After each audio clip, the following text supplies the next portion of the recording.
Cyril, est-ce que vous pouvez nous décrire ce qui s'est passé? Quel est l'état de santé de Nelson Rand d'après ce qu'on sait? Écoutez, c'est assez préoccupant. Je me trouve non loin du camp retranché des Rouges, à l'hôpital de Chulalongkorn. Nelson Rand est en opération, une opération qui va durer plusieurs heures. Maintenant, on sait qu'il a été touché de trois balles et il a perdu beaucoup de sang. Une balle a perforé sa jambe. Il a été touché à l'abdomen et au poignet. Il a perdu connaissance. Donc les médecins se veulent rassurants, mais c'est vrai que c'est une longue opération. Donc pour l'instant, je ne peux pas beaucoup vous en dire plus. Il y a eu beaucoup de confusion puisqu'une ambulance l'a emporté après les coups de feu. On ne sait pas d'où sont venus ces coups de feu et on va attendre maintenant la fin de l'opération et sa réanimation, mais c'est une blessure effectivement assez très sérieuse qui mobilise toute la communauté des journalistes ici, et c'est vrai qu'on assiste, les violences pour autant continuent. Je suis dans cet hôpital et c'est à 200 mètres d'où je me trouve. Encore une fois, l'armée a tiré de manière tendue au M16 à balles réelles sur les manifestants des chemises rouges ou des sympathisants des chemises rouges qui s'organisent, qui font une sorte de contre-blocus. On entend des explosions, des tirs d'armes automatiques un peu partout de manière sporadique. C'est comme si, en fait, les forces de sécurité, l'armée, la troupe étaient de nouveau encerclées sur cette principale artère du quartier des affaires de Bangkok. Donc, ce climat de guerre civile potentielle, de guérilla urbaine, continue depuis hier soir, depuis le lancement de cette vaste opération militaire qui était censée déloger ces milliers de chemises rouges retranchés dans leur camp. Par ailleurs, dans ce camp, les leaders des chemises rouges appellent à se battre jusqu'au bout. Ils sont totalement déterminés et finalement c'est très calme dans ce camp-là.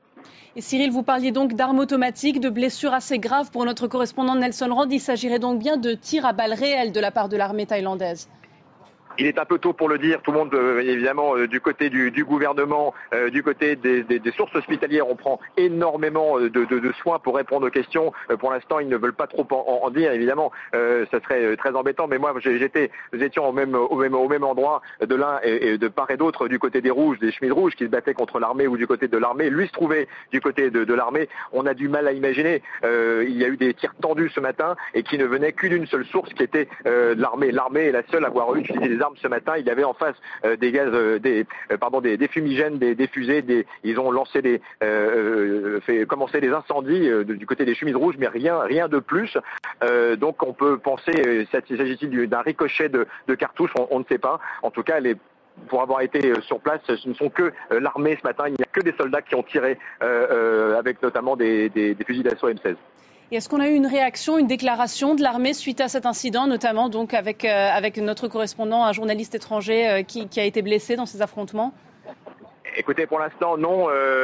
Il est vrai que le porte-parole du gouvernement nous a joint. Il y a un peu d'embarras qui est pour l'instant qui se traduit par un mutisme absolu. On ne veut pas trop laisser transpirer les informations, notamment quant à l'état de santé de Nelson. Je crois que tout est fait au maximum ici. Il a été emmené extrêmement rapidement par une ambulance de la police pour être traité, soigné, opéré. Pour autant, il n'y a pas de communication officielle. On se veut rassurant du côté du gouvernement qui nous a joints, mais pour l'instant je ne veux pas en dire beaucoup plus. Il va falloir attendre maintenant les prochaines heures pour savoir quel est le bilan de santé pour Nelson.